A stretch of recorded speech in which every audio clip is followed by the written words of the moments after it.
tempo que não era chuvoso, um tempo seco, né? Um rapaz que frequentava geralmente ali a rua Sergipe, um morador de rua, e ele encontrou, né, uma bolsa. Para surpresa dele, ao abrir essa bolsa, ele encontrou partes de um corpo. Ele foi correndo até um restaurante com um senhor que dava comida para ele, né? E falou, encontrei umas partes de um corpo. Todo mundo achou estranho, correu lá para ver e realmente constatou o que ele tinha dito. Então nós nos dirigimos até esse local, de fato nós encontramos um saco plástico, no interior do qual nós tínhamos 2 braços e 2 pernas humanas.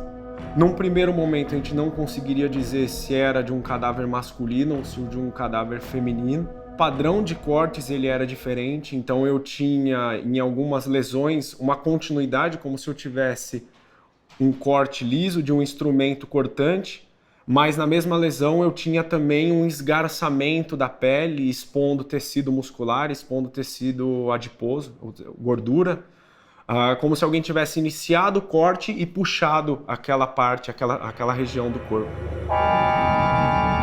Aglomerou-se pessoas e veio uma notícia que uma outra gari havia encontrado na rua Coronel Eusébio, do lado oposto, né, ali da rua Sergipe, também uma mala com partes de um corpo. Existia um tronco humano no interior de um vestido rosa. Tinha sido retirada a pele, ele estava sem a cabeça, a região dos braços tinha sido seccionada aqui na cintura escapular, cintura pélvica também cortada, sem as coxas e sem o membro genital. Ele não aparentava externamente nenhum tipo de lesão que justificasse o óbito, por mais bizarro que isso seja a gente falar, né, porque é um tronco humano, mas mesmo assim a gente precisa tentar achar nesse tronco alguma lesão que justifique a morte, para dizer que aquilo de fato foi um homicídio. Até aquele momento a gente estava tratando com o encontro de um braço, o encontro de uma perna e com o encontro de um tronco, que a gente, num primeiro momento, também não consegue dizer se é da mesma pessoa.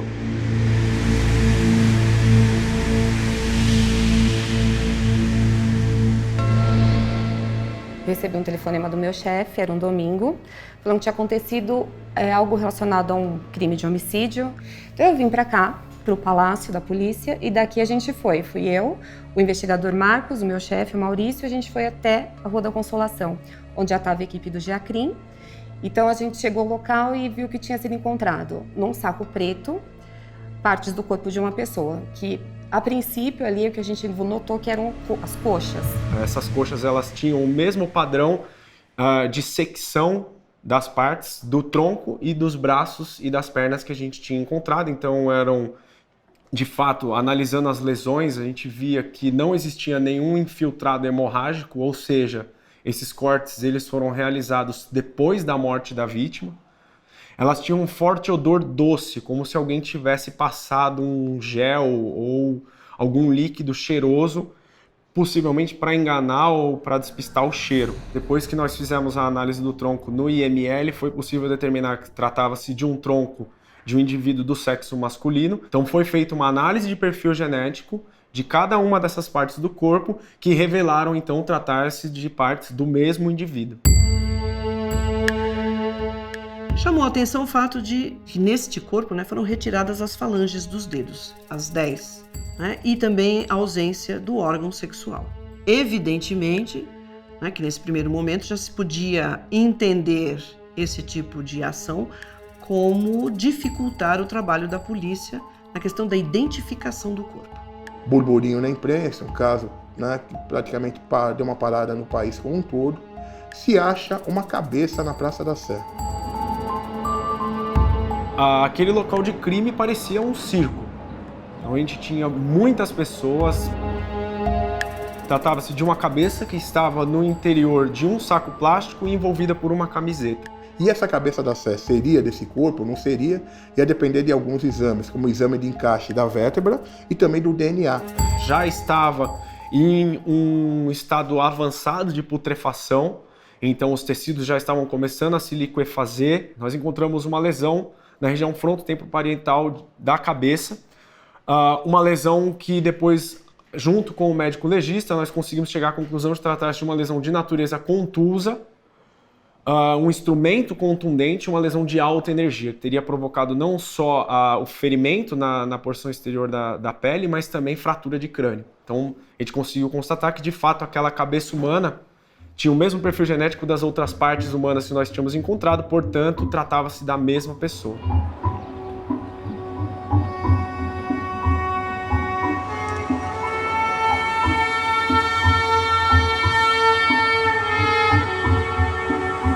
E uma escrivã de lá, ela lembrou que ela tinha recebido umas outras pessoas, acho que uma mãe, uma filha, que teriam feito um boletim de ocorrência do pai que já estava alguns dias desaparecido, em torno de uma semana mais ou menos. O que eles pedem no boletim de ocorrência?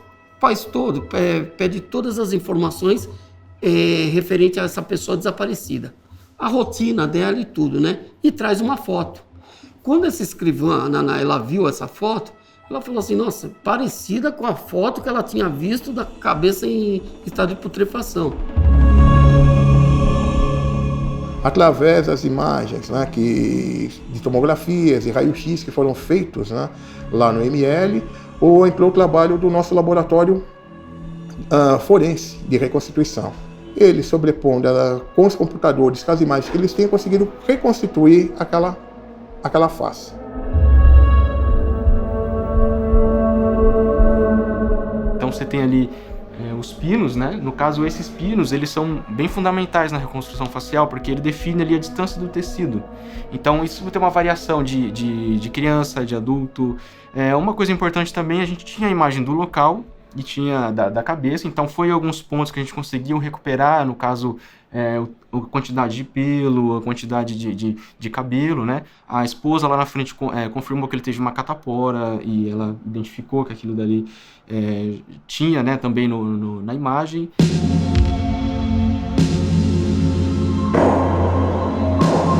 A filha tinha uma pinta do lado ao contrário da dele, então também foi 2 pontos que a gente considerou muito forte, assim, e a família ela tinha dado 90% de chance que seria ele.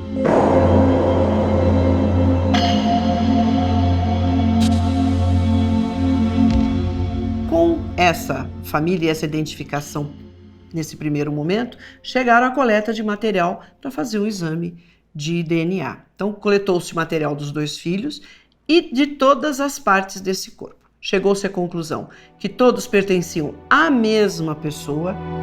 Próximo passo, já se sabendo da identificação, é estabelecer a vitimologia. Quem era?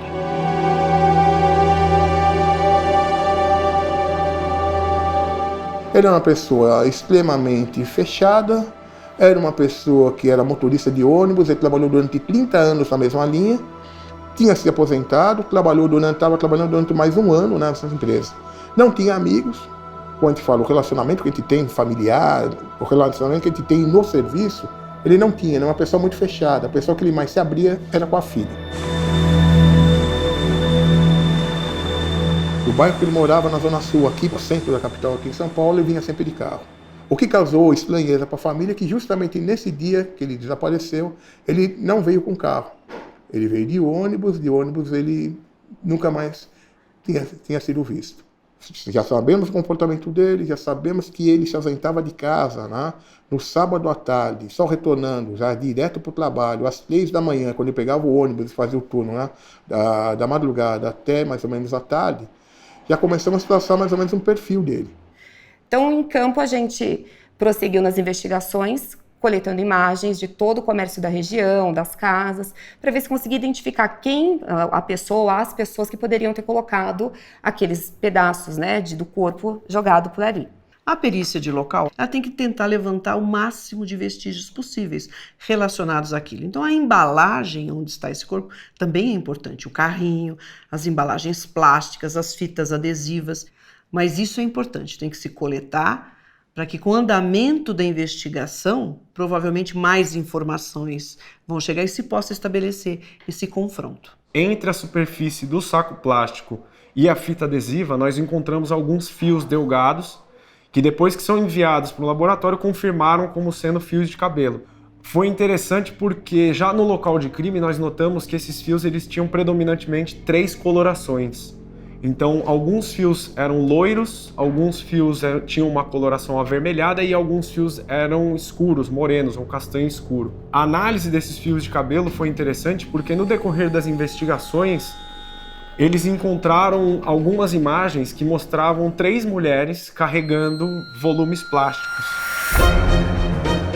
Francisca, que era conhecida como Thaís, no meio da prostituição, ela era alcunhada por Molly, mas o nome dela é Marlene, e a Márcia, que era conhecida como Sheila. Ele acabou se apaixonando por aquela que viria a ser a sua principal algoz. E a partir daí foi submetido a um esquartejamento pouco visto na história da delinquência relacionada a homicídios na cidade de São Paulo.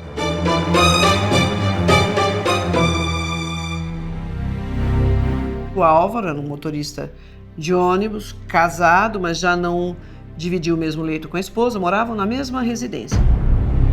Há mais ou menos uns 7 anos, ele tinha uma amante. E essa amante era uma prostituta que vivia aqui no centro. Então a filha acabou falando, porque o pai conversava muito com ela, e ela só não sabia quem era a pessoa, mas sabia disso. Que ele vinha de sábado, geralmente, passava a noite e ficava com essa mulher. A esposa já estava separada dele há um tempo, né? Só estava morando na mesma casa. Ele realmente só bebia com a filha, não bebia com outras pessoas. Nesse dia, o Álvaro veio sem carro. Eles nunca se encontraram, né, em outro local que não fosse nos hotéis. Dessa vez eles conseguiram, né, ir para o 69, que é aqui o prostíbulo.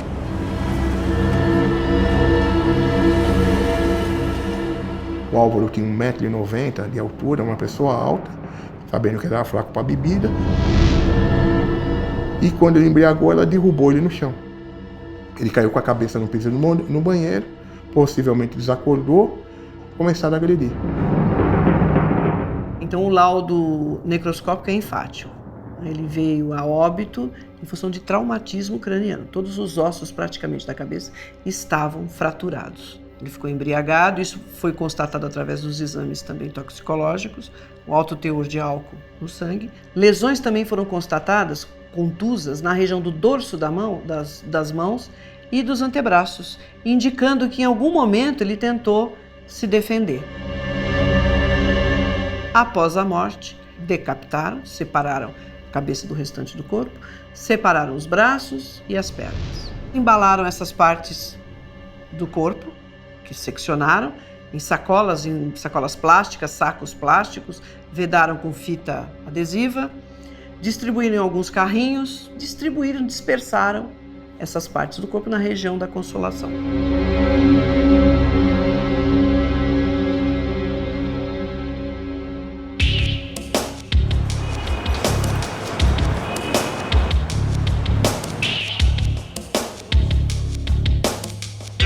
No bairro de Gianópolis, nós pensamos assim, será que teve alguma encrenca? Pode ser dentro de um apartamento, alguma coisa nesse sentido, porque um crime daquele não teria sido no meio da rua.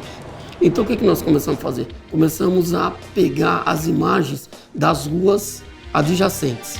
Um homem, aparentemente não era um morador de rua, que a roupa dele estava muito bem limpa, né? Estava bem trajada, uma roupa, digamos, de uma qualidade média.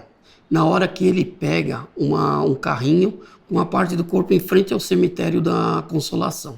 Nós até falamos assim, pode ser algum ritual macabro. Aí começamos a olhar outras imagens de prédio, o caminho que ele fez, o caminho que ele teria feito e ver por onde que ele ia, da onde ele teria saído. Momento que ele olha, ele vê a mala, ele caminha, aí ele olha, ele volta, ele entra no cemitério, sai, pega a mala e sai andando também. Ele pensou que tinha alguma coisa de valor ali esquecida.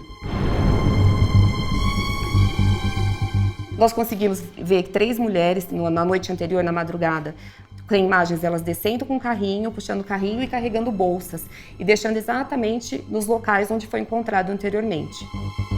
Elas saem do táxi, uma carregando um embrulho, num saco de lixo, um saco escuro assim, até meio pesado, e outras 2 puxando o carrinho. No caminho, um carrinho quebra a roda. As 3 param, uma tenta ajudar a outra. Foi o segundo lugar onde elas desovaram o corpo. Foi perto de um ponto de táxi. Aí elas deixam o carrinho lá, porque quebrou a roda. E elas continuam com a parte do corpo. Deixa numa esquina, uma esquina próxima de um restaurante. Nessas imagens, nós conseguimos ver o seguinte. Elas pegam e entram dentro de um táxi. Sai uma pessoa, um táxi encosta, deixa uma pessoa num prédio e elas entram assim, com tudo. Entra dentro do táxi, entra e vai embora.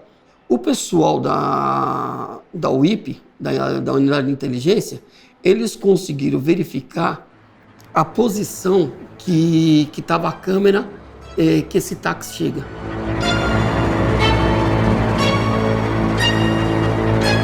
Ele falou que realmente ele pegou essas 3 mulheres, que elas entraram no táxi e deixou na região central. Nessa imagem do posto da GCM, eles já observaram que havia 3 mulheres puxando uns carrinhos, sacolas, naquela região. Isso foi corroborado com a imagem das demais câmeras da região, que já ficou esclarecido que 3 mulheres, pelo menos, estavam envolvidas nesse caso, pelo menos na ocultação do cadáver. Nós temos o Álvaro identificado e nós temos as linhas telefônicas, a linha telefônica do Álvaro.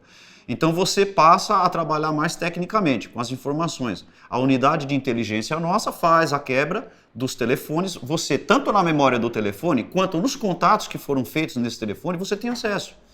A partir daí, você monta um mapa, uma análise de todas essas ligações, de como eram essas ligações.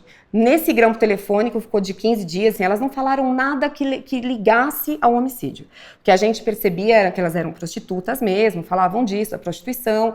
A gente, conseguiu descobrir que onde o prostíbulo era o 69, aqui na Rua dos Andradas, bem próximo também do outro telefone, que era no viaduto Santa Efigênia. Na sexta ele ligava num número, que se não me engano era fixo, e no sábado ele ligava num celular. O telefone fixo era de uma moça chamada Leomara, e no sábado ele ligava e seria de uma outra moça chamada Francisca Aurilene. Ela tinha um endereço também na Rua dos Andrades 69. Ela também já tinha um BO de desaparecimento de muitos anos atrás. A mãe falou que ela dava muito trabalho. E a mãe e a irmã resolveram acompanhar a gente até o departamento. Aqui, elas viram as imagens das 3 mulheres descendo a Rua da Consolação. Nós não dissemos nada para elas só viram a imagem. E a irmã dela reconheceu. Ali é a Francisca, a minha irmã. A partir dos 14, 15 anos, ela já começou a dar um certo tipo de trabalho para a família. Na escola, saía, às vezes fugia de casa. Então ela estava desaparecida, já há alguns anos já tinha um boletim de ocorrência. Aparecia em casa, sumia, ficava muito tempo grande fora. E a Marlene também já era conhecida da mãe da Francisca Aurilene. Eu acho que uma ou 2 vezes ela chegou até aí à casa da família. A mãe percebeu mais ou menos a atitude da Marlene, percebeu que a Marlene era possivelmente uma prostituta, que poderia estar aliciando a filha, só que não tinha um controle na filha. A filha acabou fugindo, vindo para o centro e começou a trabalhar com a Marlene. Enfim, ela vivia mesmo no 69, na Rua dos Andradas. Então elas tinham esse vínculo bem grande, as duas.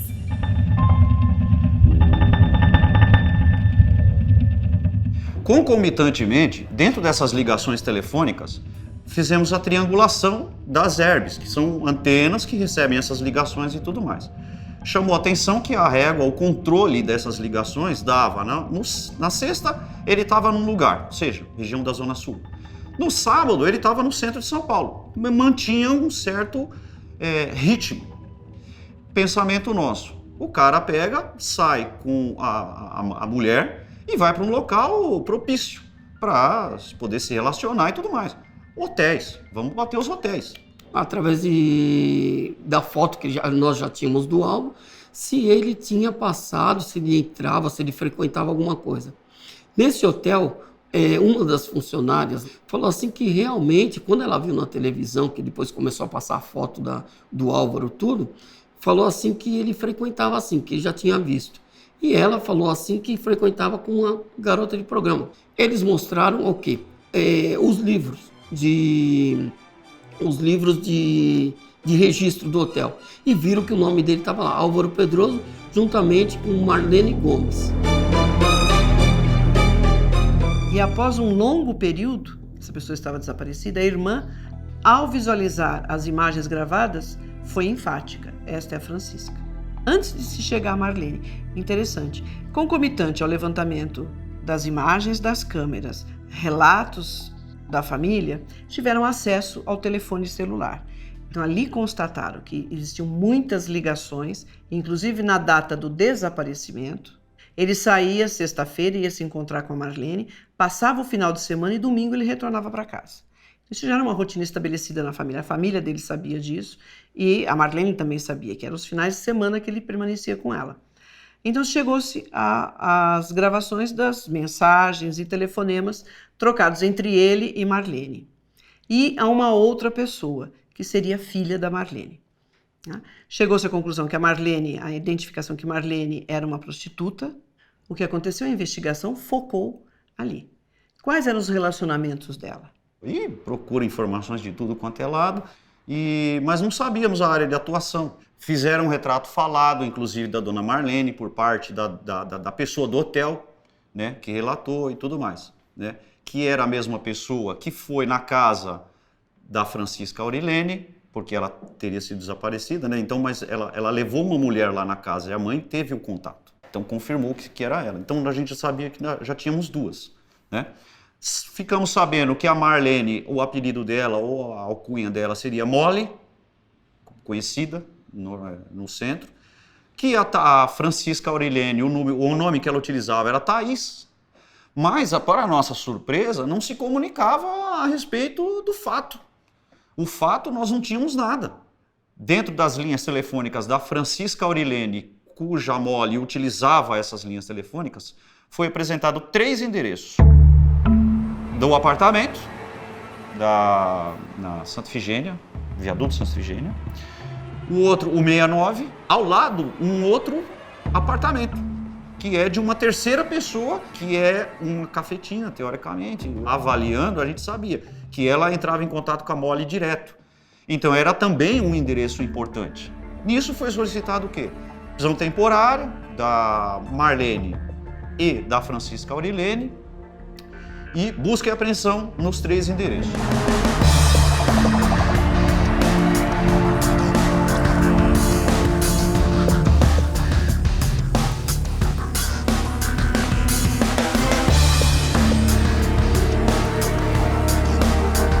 Dentro das gravações, nós sabíamos que elas estavam ou no 9º ou no 10º andar. Foi adentrado no local, eu localizei a Thaís, que inclusive eu chamei ela pelo nome de Francisca, ela falou, Thaís, eu falei, é você mesmo. Então ela foi localizada, a documentação dela, no 9º andar. No 10º andar foi localizada a Marlene. Ela estava num determinado box e ela foi reconhecida até pela voz dela. E o colega reconheceu, até por conta da gente ter esse contato com as gravações e você tem uma afinidade com o tom de voz. Comitantemente, nós fomos, juntamente com o pessoal da perícia, para a gente ver que num crime desse, o próprio perito falou, muito sangue, muita coisa, algum lugar, mesmo que elas lavassem, eles iam jogar o luminol, tudo, prova técnica, né? Uma prova material mesmo, que pudesse falar que eles tinham cometido o crime ali, tanto no apartamento como nesse prédio no 69. E nesse local foi constatado, através do luminol, grande mancha de substância hematóide. Praticamente todo o apartamento ali estava manchado. Então elas tiveram todo o cuidado de limpar, e é evidente que com esse reagente nós temos possibilidade de enxergar aquilo que à vista desarmada nós não enxergamos. Então foi possível constatar que o fato se deu neste apartamento, nesse local na Rua dos Andradas. Aí dali é que elas dispersaram as partes do corpo.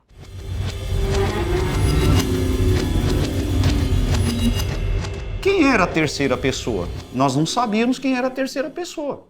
Então precisava ter uma certeza de quem era a terceira pessoa. Apesar das observações todas, nós não chegávamos a uma conclusão de que a Leomara seria essa terceira pessoa. Então, a Marlene inicialmente não confessava. A Francisca estava um pouco mais exaltada, até por conta que ela era usuária de drogas. Pegamos falando para ela assim, então quer dizer que vocês não fizeram isso e tal? E se eu falar para você que a Marlene, ela tá falando assim que foi você que fez isso daí? Ela pegou e se assustou. Ela pegou e falou, não, eu não. Quem fez foi ela. Aí ela começou a contar a história toda. Aí nós falamos assim, e essa outra, nas imagens, mostramos as imagens para ela, falou assim, e essa outra aqui? Quem que é essa? Não, essa é a Sheila. A Sheila, quem que é a Sheila? A Sheila não trabalha com vocês? Trabalha. Mas ela não estava lá, ela está no prédio? Aí pegou e falou assim, não, ela saiu um pouco antes de vocês chegarem. Como nós localizamos a Márcia nesse dia e identificamos a terceira? Em fotos da Márcia e o telefone dela. Naquela mesma noite foi pedida para a doutora Ana, da OIP, fazer o levantamento do cadastro. O cadastro, a polícia pode pedir tanto de banco como o cadastro de celular, porque você não está quebrando um sigilo. A partir dali se levantou que ela residia na cidade de Tiradentes.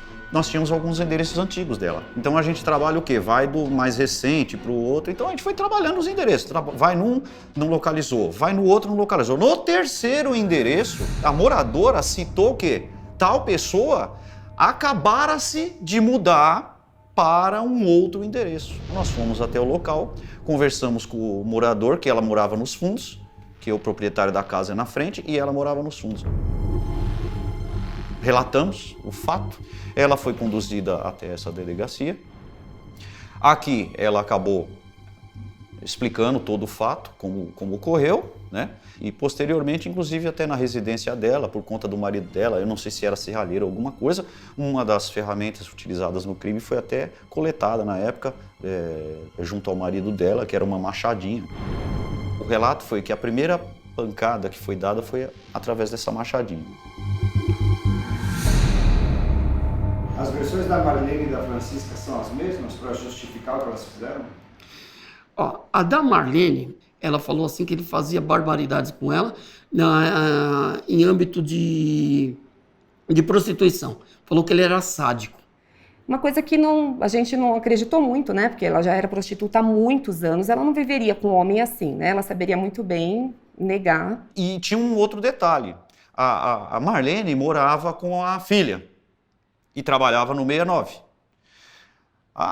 O que acontece? A filha, ela, durante todo esse período que o Álvaro tinha um relacionamento com a Marlene, o Álvaro chegou a ajudar a filha. Chegou a ajudar o familiar, inclusive tem relatos de que ele comprou livros da escola para ela, de faculdade, coisas desse tipo. Foi o fato da filha da Marlene ter se tornado noiva de um outro rapaz, e que esse rapaz iria morar no apartamento. Então isso criou-se uma situação de ciúme mais agravada por parte do seu Álvaro.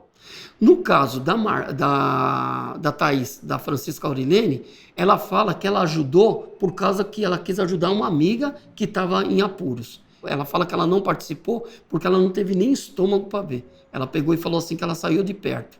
E no caso da Sheila, a Sheila fala assim que ajudou porque ela não admitia as coisas que ele fazia com a Marlene, que a Marlene depois contava para elas, entendeu? Aí falamos que elas estavam grampeadas no telefone, falou assim que elas combinaram que não era para falar nada e esquecer. Que o medo delas mais era que a Francisca Aurilene e a Thaís, falasse alguma coisa, porque ela era meio abobada por causa das drogas que ela usava. O que a gente leva à conclusão é que o caso foi mais, digamos assim, de uma forma mercenária, né, o fato de ela perder o dinheiro, do que as sevícias. As sevícias, ela sairia dali, ou recusaria qualquer relacionamento com ele, ou iria na delegacia, né, que seria a atitude normal, mesmo, né, mas ela é prostituta, mas mesmo assim, ela é uma mulher.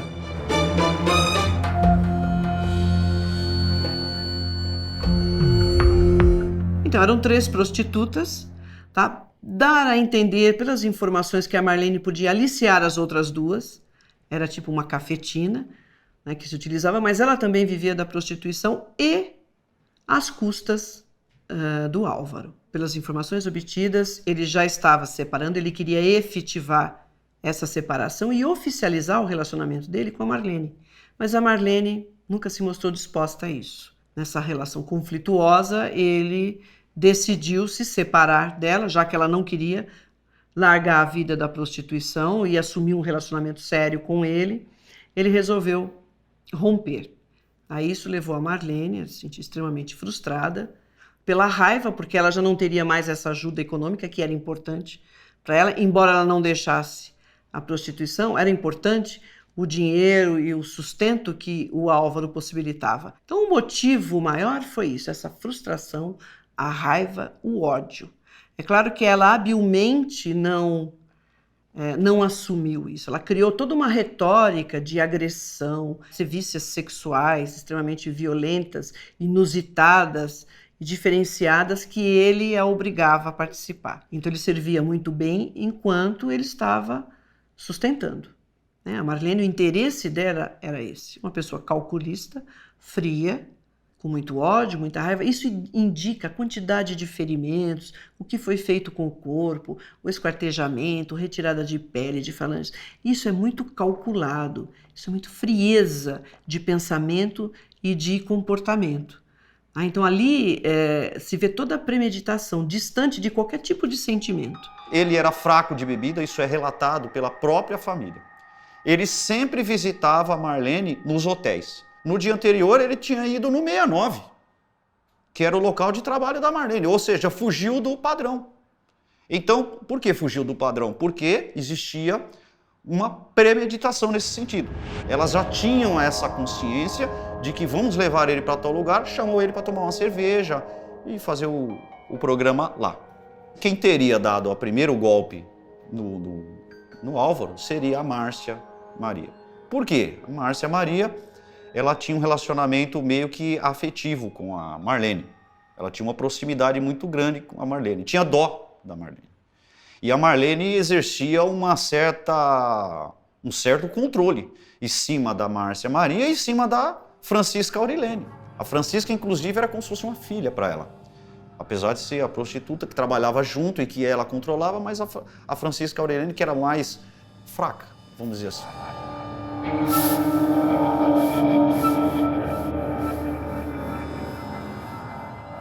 Nesses casos, o que a perícia faz é tentar confrontar aquilo que foi observado tecnicamente com o que está sendo dito pela autora.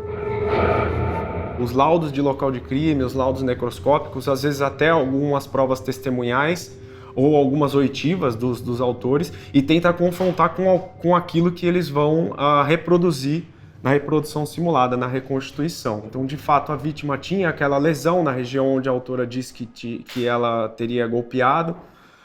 Os corpos foram encontrados da forma como ela diz que foram embalados. Inclusive, ela relata algumas outras atitudes que ela teve que a gente não consegue comprovar tecnicamente. A pele do tronco, a genitália da vítima e as falanges ela teria colocado no interior de um saco plástico e deixado para o caminhão do lixo levar. Então, tecnicamente, o que ela apresenta na reconstituição ou na reprodução simulada não é muito diferente do que a perícia observou.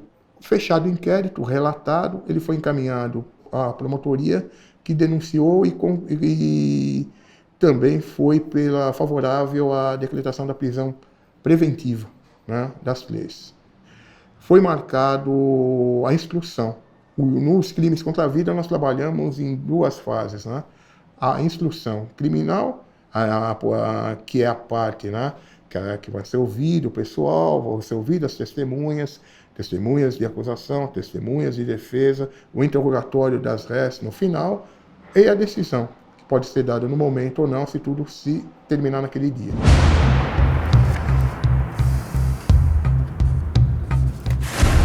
Nós temos como missão, verdadeiro sacerdócio, eu diria, a defesa intransigente da vida humana. E a partir daquilo que foi bem coletado pela autoridade policial, eu cheguei à conclusão de que as três, Marlene, Francisca e Márcia, haviam executado o seu Álvaro e depois ocultado o cadáver dele na medida em que procuraram ludibriar, enganar a perícia. Seja porque extirparam as impressões digitais das mãos do seu Álvaro, seja porque separaram a pele do tronco, fazendo com que se parecesse inclusive um amontoado de carne, seja porque dispensaram esses restos mortais em 4 locais distintos da nossa cidade. Ela disse que fez isso porque seria a única forma de ela se manter viva. Falou que ou ela o matava ou ele a mataria, e mataria inclusive a filha dela. Ela chegou a dizer isso em plenário. Pessoa que já havia sido ouvida e havia dito que Marlene transparecia a felicidade, que desconhecia essa vida dupla que a mãe levava. E a experiência, o conhecimento do dia a dia nos autoriza a concluir, na primeira agressão que ela tivesse sofrido do Álvaro, ela seria a primeira a já encerrar esse relacionamento. Agiram por motivo torpe, na medida em que Marlene ficou enfurecida com a notícia que lhe foi passada por Álvaro de que não mais desejaria se relacionar com ela. E essa ideia foi encampada pelas outras Corrés, por Francisca e por Márcia. Há inclusive o relato da mãe de Francisca, dando conta de que anos antes deste trágico acontecimento, Marlene estivera na residência de Francisca, acompanhando Francisca, a fim de pedir dinheiro para os familiares de Francisca. Então ela possuía essa ascendência sobre as outras duas. Marlene teve conversa por telefone celular interceptada pela autoridade policial, e nessa conversa ela tranquilamente encomenda mais drogas para que fossem usadas e diz para uma delas que ela precisava trabalhar para que ela ganhasse dinheiro.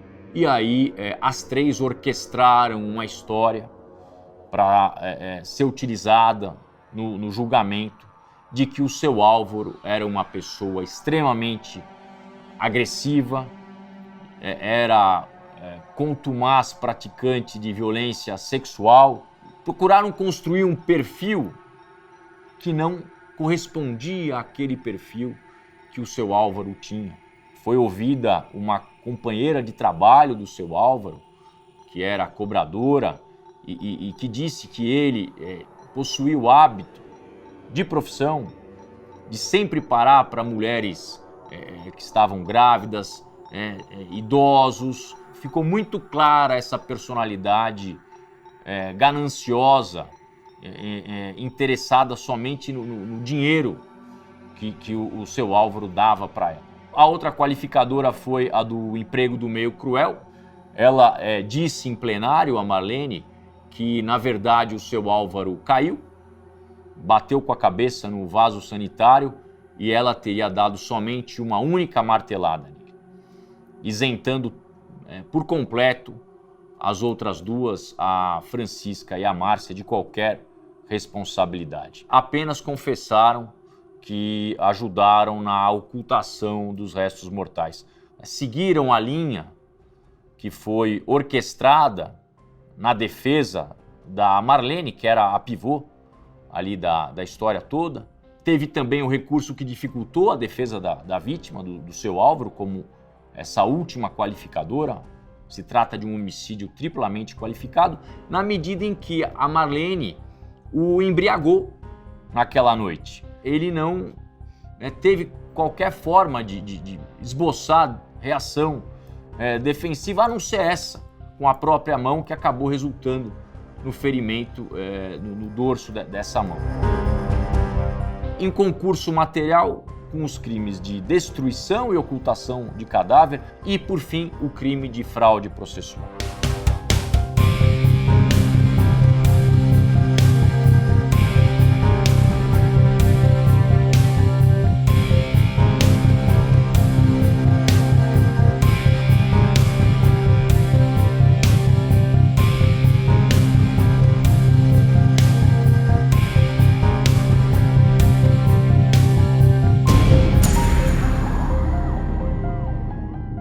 Ela criou muito habilmente essa imagem, então que ela era uma sofredora, mas o júri acabou percebendo que, na realidade, o motivo maior foi a frustração, a raiva, o ódio né, que ela tinha por esse homem por não querer mais sustentá-la. Ela fria, não demonstrou que se arrependeu e como se não fosse nada. Quando ela contou assim pra mim, como se ela tivesse matado uma barata. Perguntado como ela cortou. Ela alega que que ela nasceu no Rio Grande do Sul. E no Rio Grande do Sul, quando trabalhava, ela morava numa área rural e costumava cortar, né, no caso, matar os animais e fazer esse tipo de corte. Então ela aplicou essa mesma sequência, né, no caso do corpo do Álvaro. Nós temos como missão, verdadeiro sacerdócio, eu diria, a defesa intransigente da vida humana. Desgraçadamente, o seu Álvaro entrou para a história dos homicídios de São Paulo como sendo uma das vítimas que mais sofreram agressões sevícias. Foi desrespeitado o seu Álvaro enquanto pessoa, o seu Álvaro enquanto titular de um corpo e também o próprio cadáver do seu Álvaro. A partir do momento que os seres humanos abreviam, antecipam a morte e agem da forma como agiram as rés, o promotor de justiça do júri ele vai procurar responsabilizar quem agiu dessa forma, até como forma de minorar a dor dos familiares.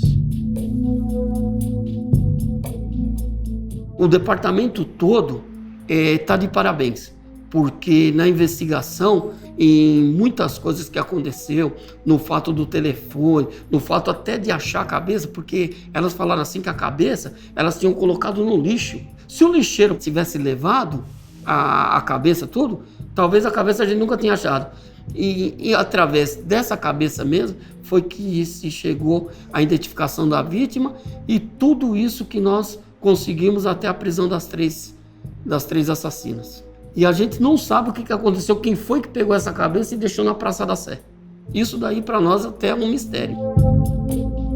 Apesar da crueldade, da perversidade que a gente observa, mais uma vez, a perícia ela tem que ser estritamente técnica. Então, o que importa para nós é a maneira como foi encontrado o corpo, as lesões que o corpo apresentava e como isso vai auxiliar na investigação. A gente deixa sempre a emoção de lado. Para nós, a análise é sempre estritamente fria e técnica. A felicidade da Polícia Civil na rapidez em identificar essa vítima foi o primeiro grande passo. O trabalho conjunto com a Delegacia Especializada de Homicídios, com a Delegacia de Pessoas Desaparecidas, isso é muito importante, esse canal de comunicação. Uma investigação muito bem conduzida na análise o acesso, e análise dessas imagens. Um trabalho muito bom da perícia, tanto no local do encontro das partes do corpo, quanto no local onde ocorreu. E as pessoas já estavam sendo levadas a acreditar que poderia ser ação, por exemplo, de um serial killer que estava matando várias pessoas e distribuindo partes de corpos pela cidade. Foi um trabalho conjunto muito interessante, muito efetivo, profissional, que realmente chegou à conclusão do caso, muito rapidamente para a sociedade.